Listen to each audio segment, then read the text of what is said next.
മുതലുള്ള ഷിജു എപ്പോൾ കണ്ടാലും എന്നോട് ചോദിക്കുന്ന ചോദ്യമാണ് അന്നെടുത്ത വെള്ളച്ചാട്ടത്തിൻ്റെ ചിത്രം ഉണ്ടാകുന്നത്.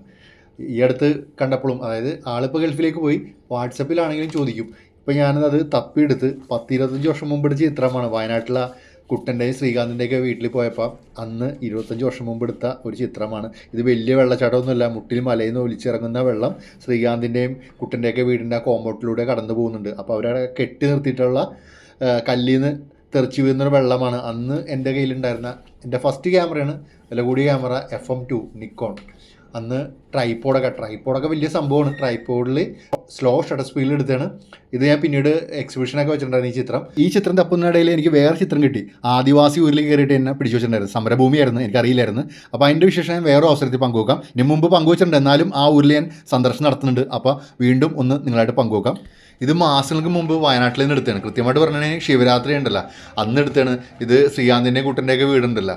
അതായത് ശ്രീകാന്തിൻ്റെ അച്ഛനും കുട്ടൻ്റെ അച്ഛനൊക്കെ അവരെ ഒരു 10 ചേട്ടനിയന്മാരാണ്. അവരുടെ ഭാര്യ, മക്കളുടെ മക്കൾ എല്ലാം കൂടി ഒത്തുചേർന്നിട്ടുള്ള ഒരു നേരം എന്നെ ക്ഷണിച്ചിട്ടുണ്ടായിരുന്നു. അപ്പോൾ ഇന്നാണ് എനിക്കിത് പോസ്റ്റ് ചെയ്യാൻ തോന്നി. കാരണം ഇതേപോലെ ഒരുപാട് വീഡിയോ ഗാലറിയിലുണ്ട്.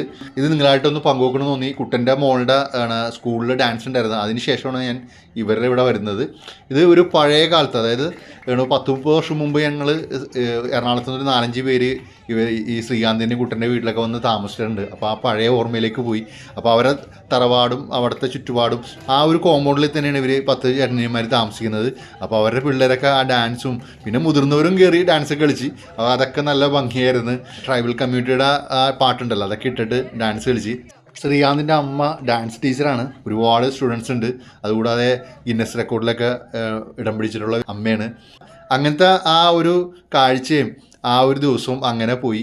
ശരിക്കും ഞാൻ ആസ്വദിച്ച് പഴയ കാലത്തെ ആ ഒരു ഓർമ്മയിലേക്കൊക്കെ പോയി.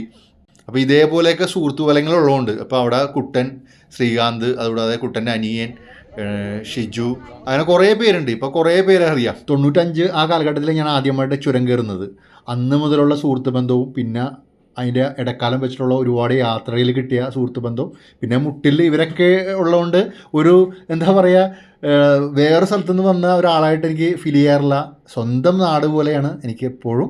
അപ്പോൾ ഇത് നിങ്ങളായിട്ടൊന്ന് പങ്കുവെക്കാൻ പറ്റിയതിൽ അതിയായ സന്തോഷം.